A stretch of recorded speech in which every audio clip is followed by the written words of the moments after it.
All right. Hey y'all, it's Miss Sun here. So Mr. Cericola and I, because we're both teaching chemistry this year, have decided to sort of switch off lecturing.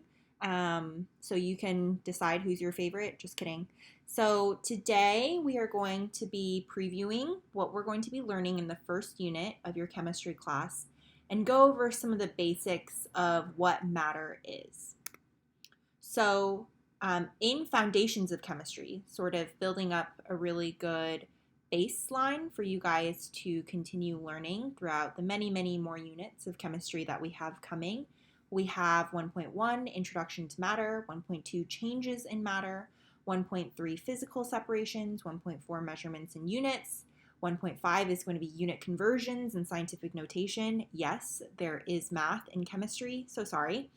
1.6 is sig figs, significant figures, and lastly, we're going to end the unit with 1.7 density calculations and percent error.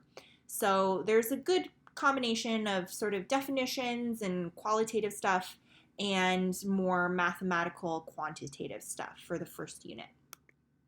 So 1.1 Introduction to Matter is what we're going to be going over today, and it's what your notes are going to be filled out. So it should be the first page of your guys' handout. So make sure to have those open in addition to the lecture that you're watching right at this moment. Oops, sorry. Okay, so what is matter? What is chemistry, really, right? A lot of us, when we think of chemistry, we think of what this dog is doing. Essentially, beakers, glassware, scientists in white lab coats making stuff smoke. And I mean, not to say that that's not a really big part of it, but chemistry is in its essence a sort of description of what makes up the world, okay? So it's the study of matter, its properties, how and why substances combine or separate to form other substances. So matter is what a fancy word for, well, not that fancy, a somewhat fancy, sub-fancy word for stuff, like physical stuff, stuff that you can touch. So if you're touching your laptop right now, if you're touching the desk or the table that you're working on at home, that is all made out of matter. If you are touching the air right now, if you wave your hands through the air and breathe it into your lungs, that's also made out of matter. So matter is in essence physical stuff. So here's a flowchart of sort of how to define matter, because believe it or not, it can get pretty tricky. So matter is everything that chemistry studies, right? And so there are different types of matter, however. So if you ask yourself the question, can it be physically separated? If the answer is yes, then you have a type of matter that's known as a mixture, okay? A mixture. And if it cannot be physically separated, right? That means no two things are mixed together. It's all just one thing. So that is known as a pure substance, okay? And then is the composition uniform?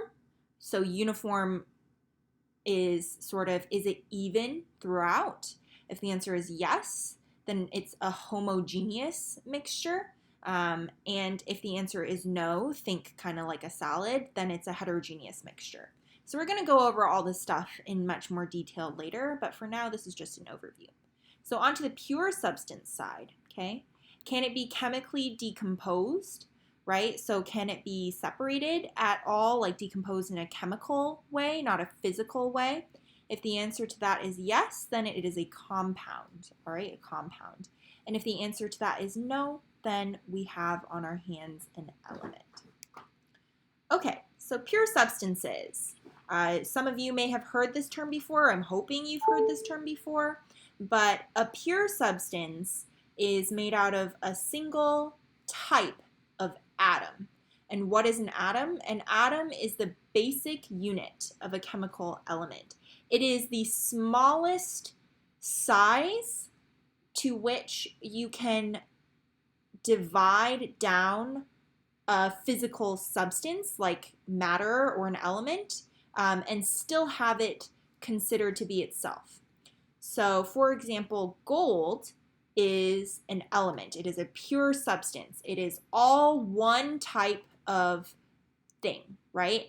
And a singular gold atom, which is teeny, teeny, tiny, is the smallest unit of gold you can have and still have it be called gold.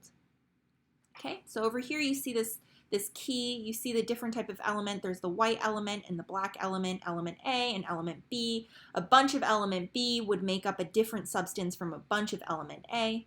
Okay, and then over here, this whole stuff is all one element. It's all one element A, but each individual dot is the smallest unit of element A, and that is an atom of element A. Okay?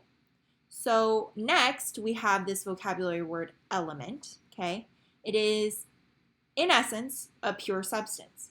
An element is defined as a substance that cannot be broken down by a chemical reaction. It is all made up of one type of atom, okay? So over here we have several examples. Sorry, my cat is going crazy in the background. We have several examples of what an element looks like. So we have different individual atoms of element A all here together, right? And this is an example of element A. And then you see here, this element is still an element, right? Because it's only composed of one type of atom, but these atoms are now bonded together. And so we express this as A2. They're bonded together in pairs, okay?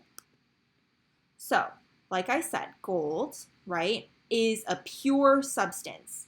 In a gold bar, in 24 karat gold, which I certainly do not have a lot of and wish I had more of, okay, in 24 karat gold, we have only gold elements, okay?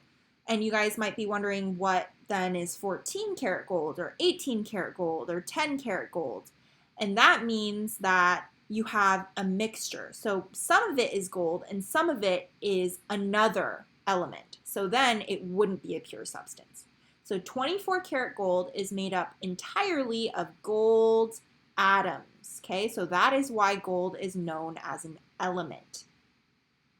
Next up, we have, take a deep breath. What we breathe in is oxygen. Okay, there's no real depiction because it's just air. Oxygen is also an element, right? It's only one type of atom that makes up oxygen. And we have aluminum, what British people refer to as aluminium. And that is also only composed of one type of atom, only one. Most stuff, folks, in this world is not made up of only one type of atom. So those are not elements. This is why we're drawing specific attention to them. So molecule is defined as two or more atoms that are combined together. Okay, so over here we have this. This is an element. It is a pure substance, right? Because it's made up of only one type of atom. Okay, atom A, element A.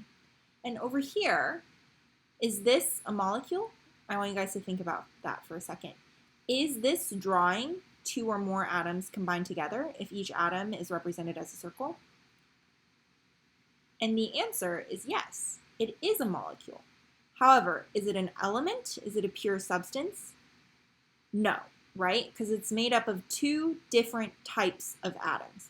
There's a white atom and a black atom. This is not a pure substance, but it is a molecule. Okay, it's really important that you guys get this vocabulary down.